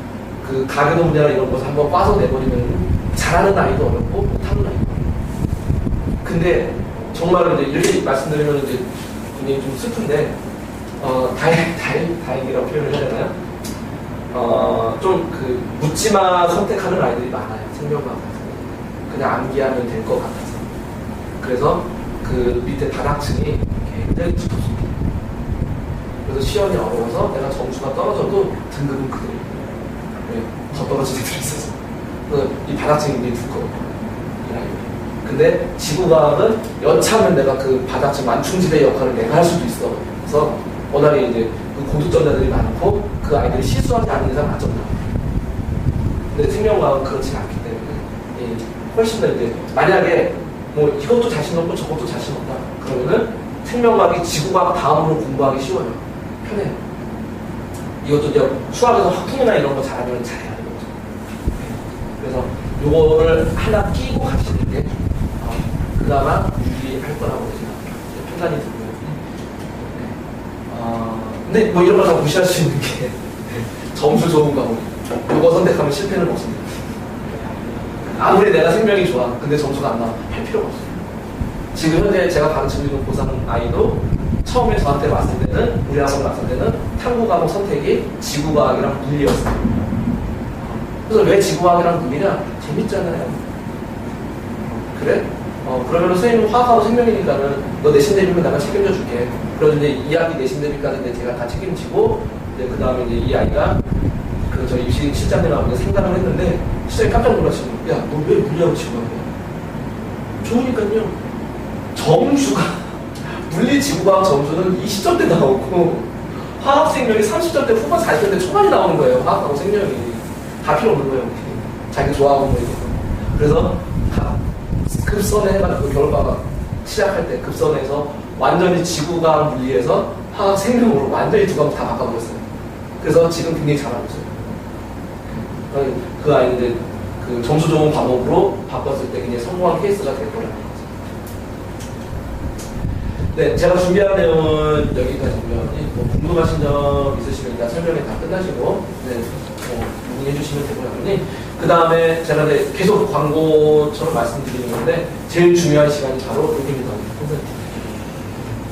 반드시 알고 계셔야 되고, 어머니께서도 네, 변화되는 입시 정책에 대해서 깨고 계셔야 돼요.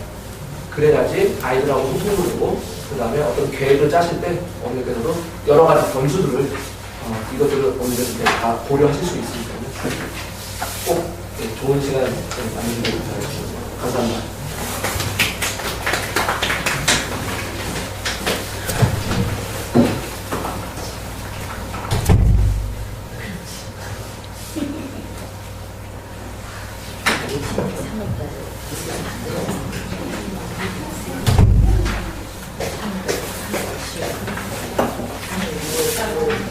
안녕하세요. 입시 상담을 진행하는 김설종 시장입니다.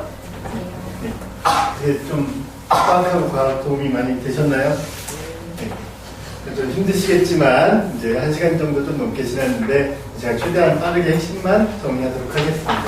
일단 저는 이제 입시에 대해서 말씀을 드릴 거고요. 자, 2015 이제 기존교육과정이 적용되는 학년이고, 그리고 이제 대입은 이제 또 개편되는 거죠. 얘는 전서부터가 개정교육과정이 됐는데 실제 적용되는 건 이제 우리 아이부터죠. 그래서 이제 불안해하지 마십시오. 결론은 이제 실력으로 승부합니다. 사실은 이 실력이 제일 불안하죠. 그죠? 그래서 저희가 있습니다. 그리고 이제 모르면 알 때까지, 알면 설명할 수 있을 때까지. 이제 잠깐 이제 학원 홍보를 좀 했고요. 본론으로 바로 들어가겠습니다. 2022학년도 주요대 전형 분석 및 달라진 대입 학생부 준비 방안에 대해서 한번 살펴보도록 할게요. 글씨가 여기는 잘 안 보이는데 그 자료를 보시면은 다 생부로 나와 있어요. 학생부, 큰아이가 있으신 분들이나 뭐 중학교를 겪어봤으니까 학생부 내용은 아실 거예요. 그래서 1번 항목부터 쭉 보면은 뭐 인적사항, 학적사항, 수결, 수상 쭉 여러 가지 있어요. 6번까지를 정리를 해봤는데 뭐 인적사항하고 학적사항은 이제 합친대요. 합치고 그다음에 뭐 학적사항에서 이제 부모 정보 및 특기 사항을 삭제하겠다. 그러니까 이번 그 개편안의 핵심은 간소화예요. 정보를 최대한 줄이고 공정하게 선발하겠다. 그래서 보시면 1, 2번 학적사항을 통합을 하고 뭐 충격은 뭐 똑같은데 이 무단이라는 말이 별로 어감이 안 좋잖아요. 그래서 이제 미인정으로 하겠다. 뭐 그런 얘기고요. 자, 이제 수상경영, 요게 이제 좀 타격인데, 종전대로 기재하지만은 이제 상급학교, 대학에 진학할 때에는 재교육하는 개수를 한 학기당 1개로 제한하겠다. 여기에서 굉장히 많은 정보들을 얻었었거든요. 아, 이 아이가 학교 생활에 굉장히 충실히 하고 가방면에서 생활을 많이 타서 그 학생부가 괜찮은 애들 보면은 이제 내용 나오고 여기서부터가 수상인데 한 장이 넘어가요. 한 장, 2장까지도 가는 경우들이 많거든요. 몰아주기도 좀 있고 여러 가지 교과 수상 이런 거 따면은 다 나온단 말이죠. 그래서 그걸 보고서 아이가 어느 정도 여기에 선발할 때 대입해서 자료를 많이 보는 자료 중에 하나였는데 그거를 딱 하나만 한 학기당 1개 최대 6개를 그 사용할 수 있게 하겠다라고 발표를 했습니다. 그럼 사실상 그 고3 아이들은 9월에 원서 접수를 하잖아요. 5개밖에 못 쓰는 거죠. 재수를 해야 6개를 쓰는 거죠. 그러니까 이게 굉장히 축소가 됐다. 그러니까 학예 예전에는 다방면의 노력을 하라고 했거든요. 근데 이제는 전공과 관련된 거에서 하나의 큰 상을 타는 게 훨씬 더 유리한 상황이 된다는 거죠. 그런데 저는 그래요. 그렇더라도 많이 도전을 해라. 많이 도전을 해야 상이 나오거든요. 그거 하나만 한다고 해서 상이 안 나오거든요. 자, 그 다음에 자격증이나 이런 것들은 대입자료로 제공을 했는데 이제 제공할 수 없습니다. 자격증, 취득상 뭐 이런 것들 필요가 없어졌어요. 그리고 진로 희망사 나 뭐 되고 싶다 부모님 의견 내 의견 이렇게 쭉 쓰는 거 있잖아요. 그거 자체가 이제 삭제가 됐습니다. 삭제가 되고 그 진로 희망사는 창체에 쓸 수는 있어요. 근데 대입에 반영하지 않습니다. 저는 이 항목이 참 이해가 안 됐어요. 학생부 종합전형인데 애가 뭘 하고 싶은지도 모르고 그런 것도 기재를 안 하게 하겠다. 제공을 안 하겠다. 좀 웃긴 거죠. 어쨌거나 삭제가 됐습니다.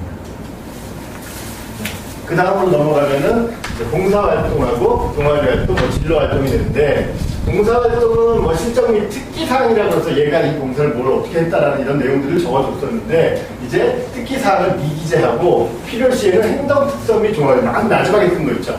맨 마지막 항에 나오는 12번 항목 거기에 쓰게 하겠다라고 했어요. 근데 여기 이제 뒤에서 설명을 했지만은 이 행동특성 및 종합변이 천자예요. 지금까지는. 근데 이제 올해서부터는 500자를 줍니다. 여기까지 써버리면은 아이의 특성이 굉장히 축소가 되죠. 볼 게 없어요, 이 박사는. 그리고 자율동아리도 굉장히 이제 의미 있는, 그러니까 정규동아리를 내가 딱 마음에 드는 거, 내가 하고 싶은 거 이렇게 딱 해서 지원을 했었을 때 이게 선발이 되나요? 대입보다 더 어려워요. 막 뽑아요, 거기서도 선발하고 면접도 보고 막 하거든요. 자기소개서도 씁니다. 그렇게 해서 선발이 되는 건데 그게 안 될 확률도 꽤 있거든요. 그러면은 자기의 특성을 나타내는 거를 자율동아리를 통해서 굉장히 많이 목표를 해야 되는데 이제 가입 제한은 없어요. 할 수는 있는데 이제 한 학년당 현재 동아리 개수를 제한하겠다. 기재 가능. 많이 안 써주겠다는 거죠. 이게 다 간소화예요. 다 없어집니다. 소논문은 이제 완전 없어졌고요. 소논문은. 그 다음에 요 청소년 단체라든지 스포츠클럽 요 내용도 학교 내에서만 하는 거. 외부 거는 제목만 써주거나 아예 안 써주거나 그런 식으로 축소가 됩니다. 동아리 활동 자체. 진로 활동은 진로 특기사항에 진로 희망 분야 기재 추가. 아까 그 얘기예요. 그 전 거. 근데 대입 자료는 미제공하겠다. 그리고 글자 수도 3,000자에서 1,700자로 줄이고. 그다음에 나이스에서 이동하는 거를 이제 그 시도에 위임을 하겠다. 나이스를 하다 보니까 이제 좀 비리들이 많이 생기다 보니까 이제 자체적으로 이제 책임을 물을 수 있는 시도에 위임을 하겠다라는 그런 의미 같아요. 그리고 이제 안 바뀌는 것들, 크게 안 바뀌는 것들, 이제 교과학습 발달사에서 이게 이제 방과학교는 없어져요. 방과학교는 이제 세 과목 특성이 쭉 나온 다음에 이 아이가 맨 밑에다가 방과학교 뭐 했다 이렇게 써주거든요. 그것도 굉장히 의미 있는 내용이었는데 이제는 방과활동을 이기재한다고 했습니다. 그렇죠? 그럼 아이들이 방과활동을 안 하죠. 이렇게 됩니다. 그리고 이제 세 과목 특기사항, 이게 가장 중요한 것 같아요. 제가 볼 때. 이건 현행 유지가 되고 결과적으로 다 간소화가 됐기 때문에 아이 특성을 파악할 수 있는 거는 내신. 그 다음에 선생님이 각 과목별 선생님이 평가해주는 세 과목 특기사항. 이 두 가지가 가장 중요한 것 같습니다. 그리고 자유학기는 이건 중학교 내용이고 독서활동사항은 이제 제목하고 저자만 입력하고 있는데 이것도 현행 그대로. 독서는 의미가 있어요. 관련된 책과 이 소양을 나타내는 책 여러 가지를 읽어가지고 학기당 꾸준히 해놓으면은 이거는 대학에서도 긍정적으로 평가를 해줍니다. 그 다음에 이제 행동특성이 좋아하면 아까 말씀드렸듯이 1,000자에서 500자로 줄어듭니다. 그래서 이제 이렇게 제가 빠르게 설명을 드렸는데 받아보셔야 알고 그리고 받아봤었을 때 이 아이들마다 학교마다 그리고 선생님마다 다 다르게 나옵니다. 그리고 어떤 학교에서는 써가지고 와라.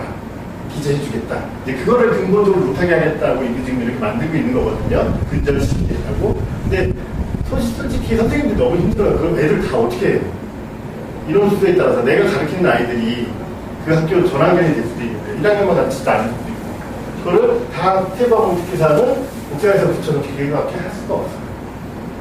그 결론은 아이들이 자기가 준비를 해야 된다는 거죠. 그래서 학생부가 나왔다고 거기서 끝이 아니고 처음에 딱 나와서 8월 말까지잖아요. 그럼 정정기간이 있을 때 그 어떻게 마감 전에만 계속 선생님들하고 그냥 트라이를 해야 돼. 가서 제출해주고 그걸 어떻게 하는지는 뒤에서 제가 조금 더 설명을 해드릴게요. 그러니까 이게 학생부에 관련된 내용이었고요. 그럼 이제 대학에서는 어떻게 선발을 하고 그 학생부가 어떻게 반영되는가에 대해서 이제 간단하게 서울대에서부터 이화여대 정도까지의 대학들을 정리를 해놨습니다. 교과전형이에요. 교과전형의 핵심은 내신이죠. 그래서 교과전형으로 보니까 주요 대학에서는 생각보다 많이 안 뽑아요. 서울대는 없습니다. 물론 지역균형이 있죠. 전교 1등만 지원할 수 있는 학교장 2명 추천하는 문과 1등, 이과 1등이 많이 지원을 하는데 공식적으로 교과전형은 없습니다. 종합전형이에요. 학생 종합전형. 그 차이점이 뭐냐면 이 학교에 1.2가 있어요. 저 학교에 1.5가 있어요. 그럼 교과전형으로 하면 1.2를 뽑아야 되죠. 근데 나는 싫은 거야. 얘가 좀 똑똑해 보이는 거죠. 나 1.5를 뽑고 싶어. 그게 종합전형이에요. 단순하게 생각하시죠. 그리고 연세대는 이제 없고요. 그 다음에 고려대가 400명 정도를 뽑습니다. 1단계가 교과 100이고 2단계에서 면접 30을 봐요. 수능 최저도 있고. 순수한 교과는 아니죠. 면접을 통해서 어느 정도 내신 걔네들 뽑은 다음에 면접을 통해서 이제 어느 정도 더 똘똘한 아이를 걸러내겠다. 그런 의지를 보여주고 포항대 한국관대는 원래 많이 없었습니다. 교과전형 자체가. 한양대가 순수하게 교과예요.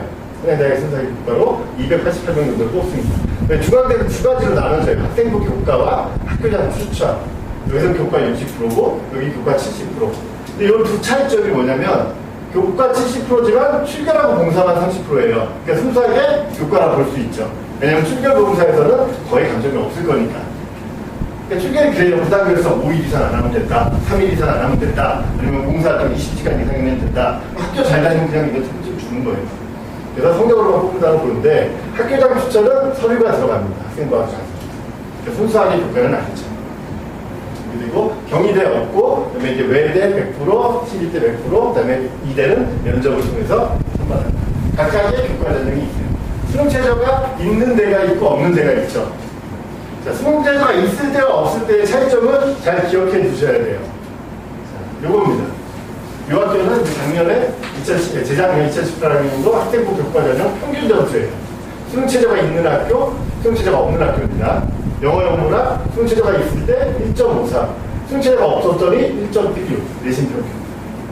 그리고 경제학 1.5, 1.27, 수학과 1.74, 1.2, 간호학과 자연계열이에요. 1.9, 1.13 많이 차이 나죠. 어떤 학교일까요 이게? 수능 최저가 있는 학교가 중앙대입니다. 수능 최저가 없는 학교가 한양대. 조금만 관심이 있으시면 대학마다 들어가면 많이 발표를 해놨어요. 거기서 다 볼 수 있습니다. 물론 발표를 안 하는 학교도 있지만 교과전형 평균 점수 정도를 많이 오픈이 되고 있습니다. 간호학과 평균 점수예요. 작년에 제가 쓰라고 해서 2.3 대기번호 11번 1차 추락했습니다. 대신 조건은 있죠. 수능 조건. 세계학 5. 어려워요. 그래서 작년하고 재작년하고 중앙대학교 교과전형은 대부분 2점대 이렇게 합격을 했습니다. 간호학과뿐만이 아니라 소위 말하는 전화기 그래도 합격했습니다. 이런 차이점들이 있어요. 그러니까 교과만 잘 나왔다고 되는 게 아니라 수능 최저가 맞춘 상태에서는 좀 더 유리해질 수가 있다는 거죠. 조금 성적이 안 좋더라고요. 근데 최저가 없는 데는 정말 극상이에요. 평균이 이거니까 이보다 좋은 애들 있다는 거죠. 학생부 교과전형이 있고요. 종합전형으로 한번 가보겠습니다. 종합전형은 이제 많아가지고 2페이지로 나눴어요. 서울대에서부터 한양대까지 서연고, 서성한인데 일단 최저 기준으로 봤었을 때는 서울대 지역균형과 고려대를 제외하고는 다 없어졌습니다. 파격적으로 연대가 2020학년도부터는 모든 전형에서 최저가 없어요. 한양대랑 마찬가지. 그렇게 되고 보시면 되는데 이 서울대 연고대와 서강대, 한양대, 한양대에 차이점이 있습니다. 종합전형. 잘 들여다보시면은 서울대 연구대는 면접이 있어요. 그리고 서강대, 성균관대, 한양대는 면접이 없죠. 그러니까 대체적으로 서류가 이 정도 대학을 쓰는 아이들은 서류 내용이 나쁘지 않습니다. 다 좋아요. 괜찮습니다. 그러니까 지원을 했었을 때의 기준은 뭘까요, 그럼? 내신일까요? 그럼 내신도 어느 정도 기준이 됩니다. 지원을 했을 때의 기준은 내가 정시에 어디 갈 수 있느냐. 자, 서강대, 성균관대, 한양대는 면접이 없죠. 서류를 써서 합격을 했는데 내가 수능을 다 맞아버렸어요. 정시를 못 씁니다. 그렇죠. 그래서 6월달, 9월달 모의고사 성적을 막 보면서 내가 잘하면 정시에 고대가 갈 것 같아. 그러면은 성안대, 성간대, 한양대, 원수업들을 심각하게 고민을 해야 되는 거죠. 그죠? 근데 이게 굉장히 피말려요. 한 문제 가지고 성대가 됐다, 고대가 됐다, 왔다 갔다 하기 때문에. 그 수학 한 문제. 그런 거 하나 가죠. 갑자기 영어가 90점 나오다가 89점 나옵니다. 매년 납치들이 생겨요. 납치들. 특히나 문과에서는 그게 더 심합니다. 왜냐면 경영경제 쪽이 제일 가고 싶잖아요. 그러면은 학교 수준이 이렇게 쭉 있으면은 과가 아니라 그 학교에서 경영하고 여기 가고 싶어. 그러면 2점짜리 하나 쓰면 그 다음 학교야. 그 다음 돼요. 그 다음. 차이가 거의 없습니다. 이해돼요. 그냥 사이공부는. 그래서 내가 9월 시험을 봤었을 때 안 되겠다 해서 성대를 썼다가 수능을 다 맞아버린 안타까운 사람이 있죠. 그런 사람이 있습니다. 그래서 실제로 이제 그 서울대 연구대와 성안대, 성가대, 한양대 이 서성안의 최대 목적은 이 연구